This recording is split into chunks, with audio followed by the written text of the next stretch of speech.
Hello my dear friends, you're on the Military Summary channel, and this video we're going to discuss the most important events that took place during the previous 24 hours. We have a lot of very interesting updates, so let's start. And first we're going to talk about a massive missile strike that the Russians conducted during the previous night. Almost every single big city on the territory of Ukraine was attacked by Russian missiles and by Russian drones. The attacks took place in the western part of Ukraine, the attack took place in the central and the eastern part of Ukraine. A lot of explosions. The Ukrainian sources start publishing a lot of videos of smokes and many other things. And according to information we have, the Russians were bombing and attacking the Ukrainian energy facility objects.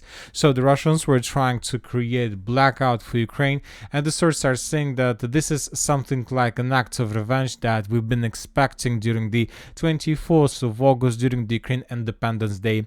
But the Russians decided to allow the Ukrainians to take a rest, to celebrate the holiday, and today on Monday on the 26th of August, when everybody was moving to work, the Russians began bombing and attacking the territory of Ukraine. Another important thing that I would like to discuss with you is that Ukrainians, for some reason, maybe by mistake, published like a very big interview, very big video about the F-16's pilot, about the situation with F-16s and many other different things about this topic.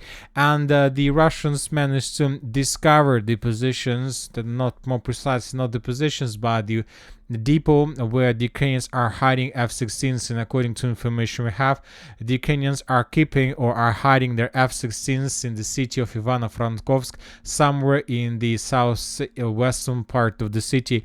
As for the geolocations and as for the strikes, according to information we have and according to map we have, the Russians attacked the city as well. Maybe the Russians destroyed F-16. Let's wait for the Ministry of Defense report. They will probably give us additional updates about the situation. Now let's move to the ground. We have a lots of very interesting updates, and first we're going to talk about the South Donetsk direction, where the Russians managed to improve their position significantly. As for the weekend, the Russians managed to capture these small fields, these lines between this village of Mykolaiska and Vadiana. The Russians captured all these three lines in the fortifications, and today on the Sunday, on the 25th of August, we got a very interesting video from this stronghold. If you remember, the Russians managed to reach this stronghold a long time ago, and there were very heavy clashes, and today the Russians published the video how they raised the flag in the most southwestern part of this let's say stronghold. So for now we don't know for sure whether the Russians managed to establish complete control over these fortifications, but I believe that if the Russians capture the fortifications, they would raise the flag somewhere in this point, but they raised the flag in the most southwestern part, which confirms that there are still most likely very heavy clashes.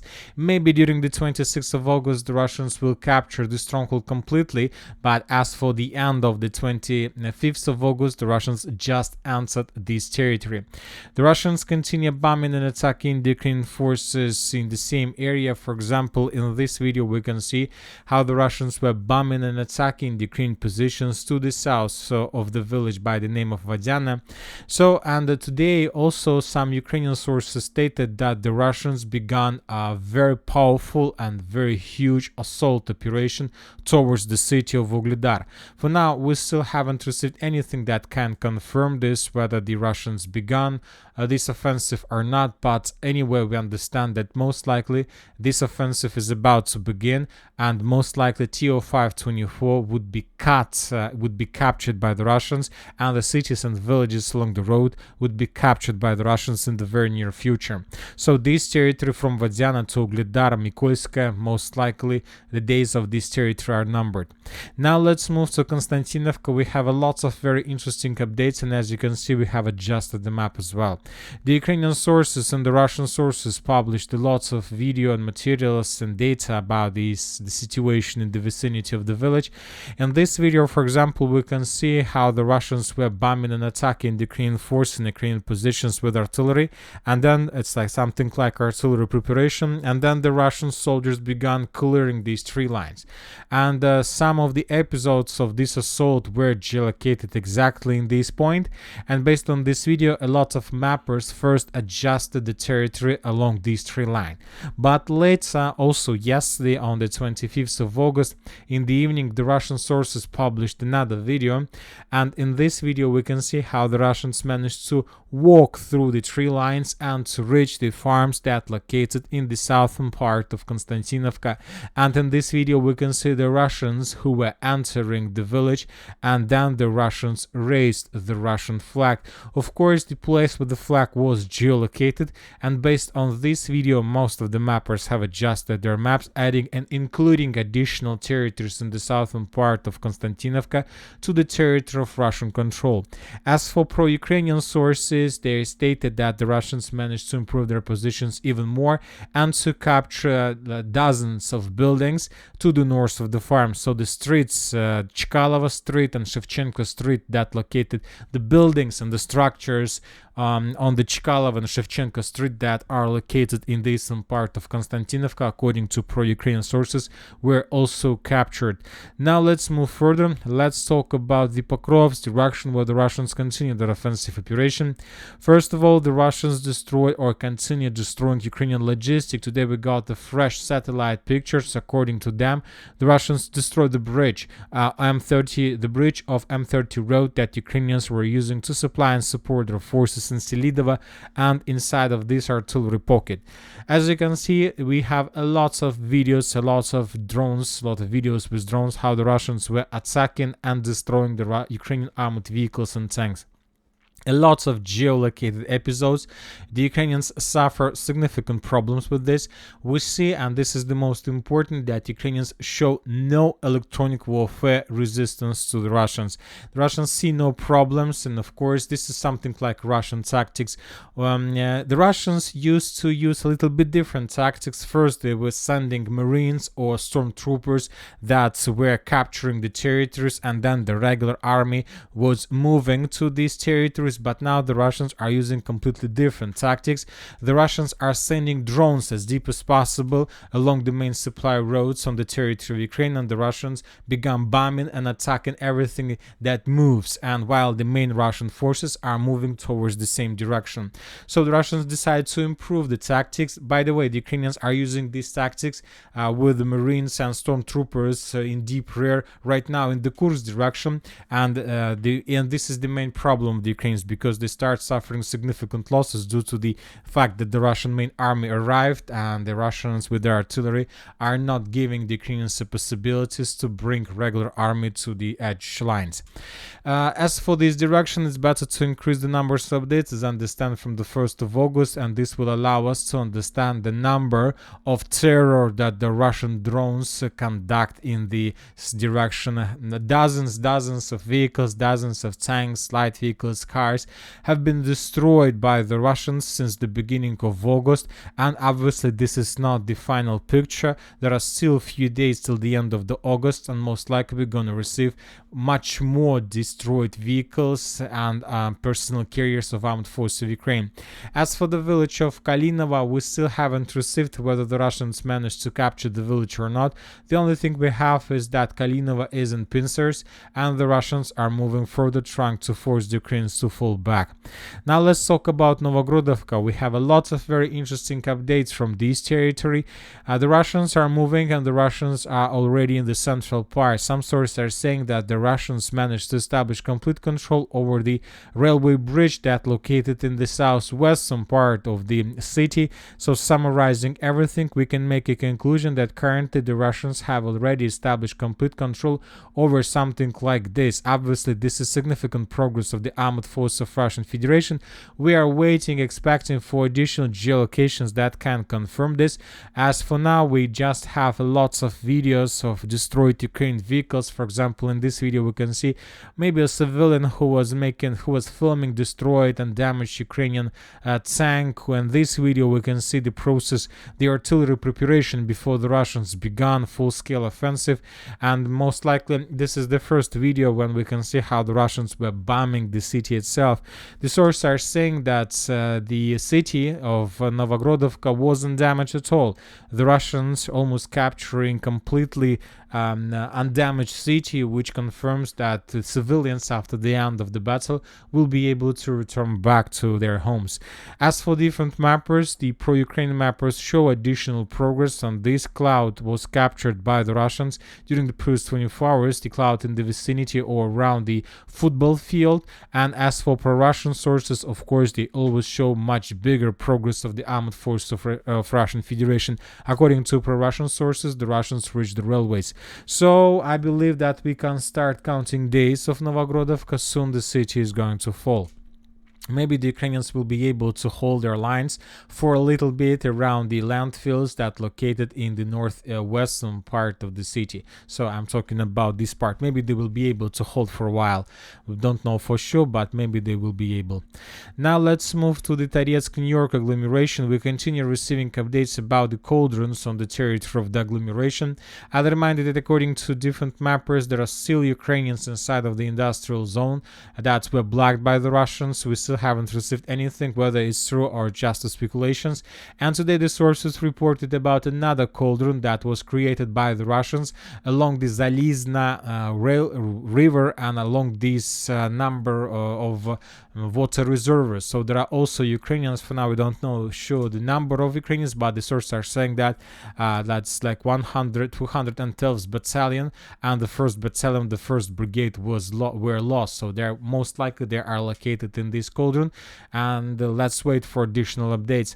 Now let's move to the Toretsk. The Russians continue offensive. We have some changes on the ground. The pro-neutral mappers reported that the Russians managed to capture the landfill, this area along the railways, and the Russians began capturing the territory of Toretsk itself around the Toretsk prison. As for the Toretsk prison, we got a video how the Ukrainians were sending forces to counterattack the Russians. In this video we can see the Ukrainian storm squad that was moving in the eastern direction towards the landfill, and how the Russians were bombing and attacking the Ukrainians in this area, which confirms that the prison is still under Ukrainian control, and this is a very powerful stronghold that the Russians will be forced to wait some time to take under control.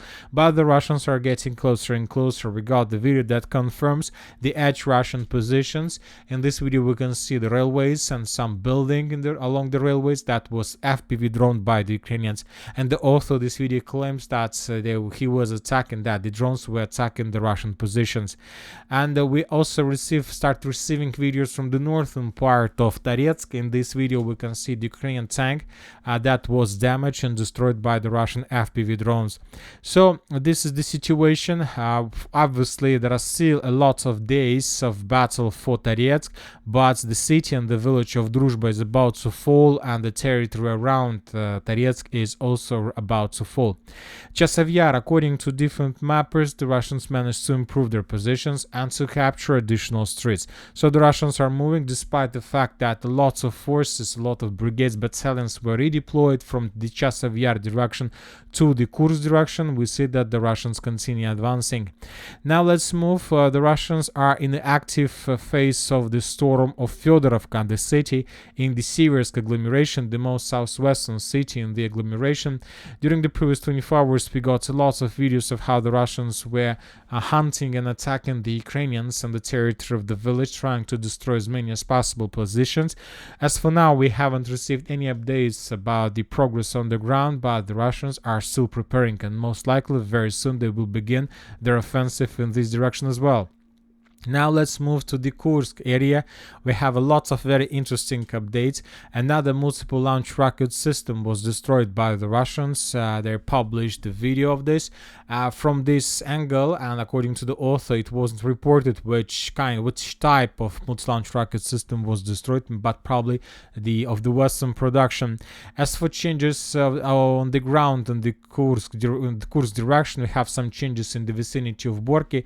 As from one side, we receive videos from the Russian sources of how they were FPV droning the Ukrainian positions on the territory of the village, but on the other side, different mappers almost at the same time, almost synchronously published the video not the video updated their maps showing this village of Borki under complete Russian control. So for now, it's very difficult to understand whether the village under Russian control or under Ukraine control or in the contested area. So we're gonna wait for additional updates. If we continue receiving updates of Russian FPV drone attacks, we will adjust the map in Ukrainian favor. Now let's move further. We have video from Martinovka, and not video but the picture. And this video we can see the consequences of Russian FAB attack on the village, which confirms that there are still Ukrainians and most likely they control the village. Let's move to the city village of Cherkasskaya Porечная and Russkaya Porечная. During the previous 24 hours, as you can see, we received lots of videos of how the Russians were FPV droning the Ukrainians on the territory and around the villages, which confirms that this territory is under complete Ukraine control, is under complete and strong control of the armed forces of Ukraine.